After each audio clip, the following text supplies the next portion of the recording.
All right, welcome to Hannity on this busy Monday news night. This is a Fox News alert. It is now official.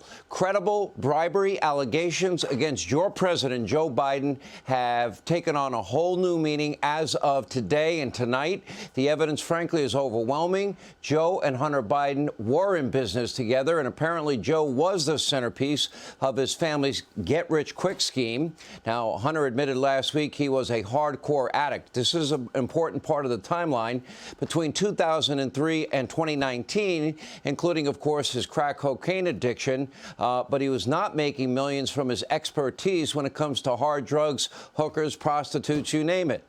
Instead, he was allegedly selling access to what is known as the brand. That brand, of course, would be his father, Joe Biden, his position, the vice president of this country.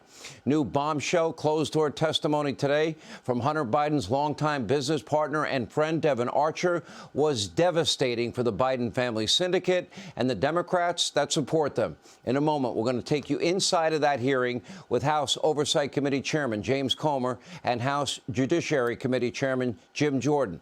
But let's begin with what we know from Archer's testimony from earlier today.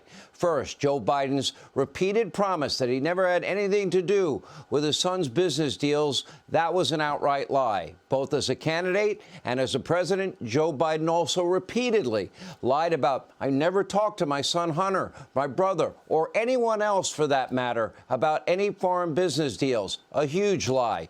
And according to Archer, we learned today that Biden took part in over 20 phone calls with Hunter's foreign business associates. Now, this allegedly includes Hunter's Ukrainian partners at the Ukrainian oil giant Burisma Holdings, and more importantly, at a critical moment when the entire Ukrainian oil giant's future was hanging in the balance, it was in jeopardy. Archer claims that Burisma paid Hunter millions to sit on that board so that his father, the big guy, would shield the company from investigations. Now, go back. Remember the 1023 form, of course, by a credible source. Credible as defined by the FBI because they paid this FBI informant hundreds of thousands of dollars. But anyway, they quoted the Burisma CEO on that 1023 form as saying he thought Hunter was stupid. He thought his dog was smarter than Hunter Biden, how he didn't want to pay the Bidens, but he forked over $5 million for each of them, and how it would take people 10 years for anybody to figure out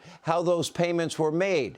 Then, right on cue, let's go back to 2015. Burisma executives allegedly at the time putting constant pressure on Hunter Biden to lobby his vice president father about a certain Ukrainian prosecutor by the name of Viktor Shokin, who was investigating Burisma and Hunter for corruption. Hunter and his Burisma bosses even called Washington, D.C. together, according to Archer. This is from Dubai. And wouldn't you know it? Short time later, Joe Biden went to Ukraine. Short time after that, Joe leveraged $1 billion U.S. taxpayer dollars to force that very same prosecutor out of office. They gave him 6 hours to do it, and son of a bee, they fired him. And guess who continued to get paid after the firing? His son, Hunter Biden, who went on Good Morning America and admitted he had no experience in oil, energy, gas, or even Ukraine. But it's not just Burisma, and it's not just Ukraine. Archer testified that Joe Biden also participated in Hunter's sketchy business transactions in communist China and Russia, including conversations with high-profile Chinese businessmen. Remember the WhatsApp message? That was a very important moment, too. I am sitting here with my father. Well, after that little exchange, well, within a week, $5 million was transferred to the Bidens. Also, the former First Lady of Moscow, a woman by the name of Elena Baturina. And then in 2014, then Vice President Biden even attended a business dinner with this Russian oligarch, who, by the way, was mysteriously omitted. How strange. The former First Lady of Moscow, one of the richest people in Russia, omitted from the Biden administration's sanctions against Russian oligarchs. But according to the latest Democratic talking points, parroted by the media mob, this was just a mere coincidence, because Hunter was merely just selling an illusion of access to his father. These were mere pleasantries when his daddy called in. Really? Take a look. A source familiar with the matter tells me that, Archer told the committee that Hunter Biden was selling the illusion in quotes, of access to his father.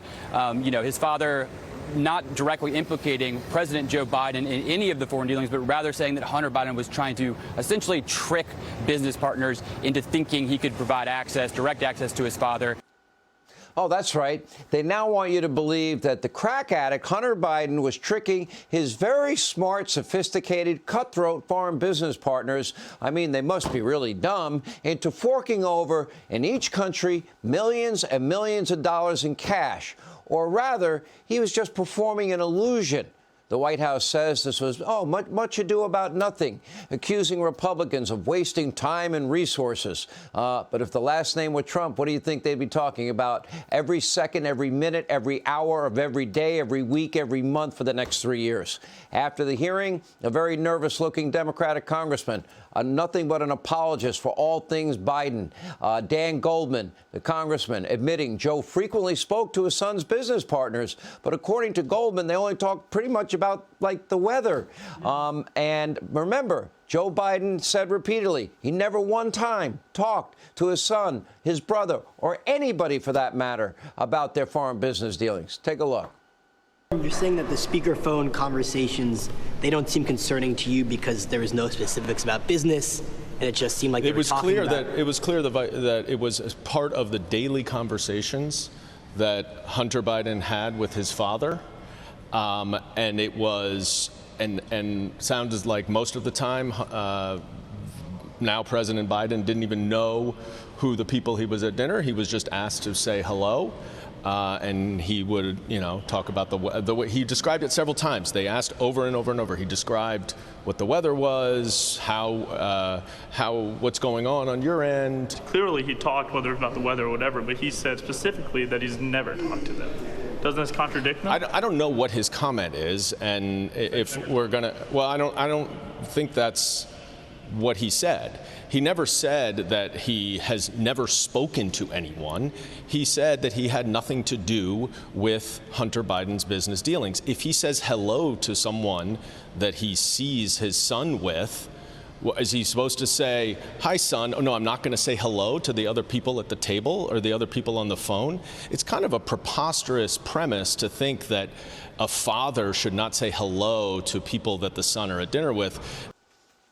20-plus business meetings, foreign business partners, millions of dollars on the line. The CEO of Burisma right there in the room. Joe Biden on speaker.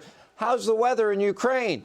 Now, of course, we all remember the big lie. Again and again, as a candidate and as president, Joe Biden said he never had anything to do with his son's business deals, never spoke to him about these business deals, not one time. Now, here's a question. Why would Joe Biden lie so passionately? He's only talking about the weather. And if Hunter was conducting legitimate business, well, I'd like to know what services he was rendering exactly. What value did he add to Burisma? What value did he add to the former First Lady of Moscow, the oligarch?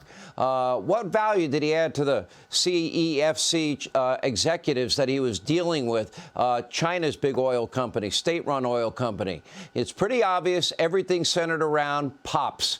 And by the way, over the weekend on Saturday, his father's DOJ, they sent a nice letter demanding that Devon Archer soon report to prison for an unrelated conviction. He has a year he has to serve. Some believe a blatant intimidation tactic. Archer's attorneys and the DOJ now claim, oh, no, the letter was totally unrelated, just bad timing. Another strange coincidence. And according to the DOJ, they always act with the upright honor and integrity. A higher honor. We've heard that before. Well, except for the truly unbelievable sweetheart deal with Hunter that fell apart after a federal judge started asking simple questions like, OK, why are you agreeing not to charge Hunter on any other issue moving forward? Oh, that was the real deal. Anyway, questions, we have a lot tonight. Jim Jordan has announced a new joint House investigation, by the way, into that deal. But make no mistake, this is now a two-part scandal. It involves serious bribery allegations against the sitting president of the United States and a cover-up by his Department of Justice that has been politicized and weaponized, that same DOJ that throws the book at his chief political rival. That guy's name is Donald Trump. And meanwhile, remember, Hunter Biden's pricey portraits of a crackhead. Well, we have breaking news at this hour. John Solomon's editor-in-chief, justthenews.com. Some of those masterpieces, paint by numbers, might have gone all the way to China. Hey, Sean Hannity here. Hey, click here to subscribe to Fox News YouTube page and catch our hottest interviews and most compelling analysis. You will not get it anywhere else.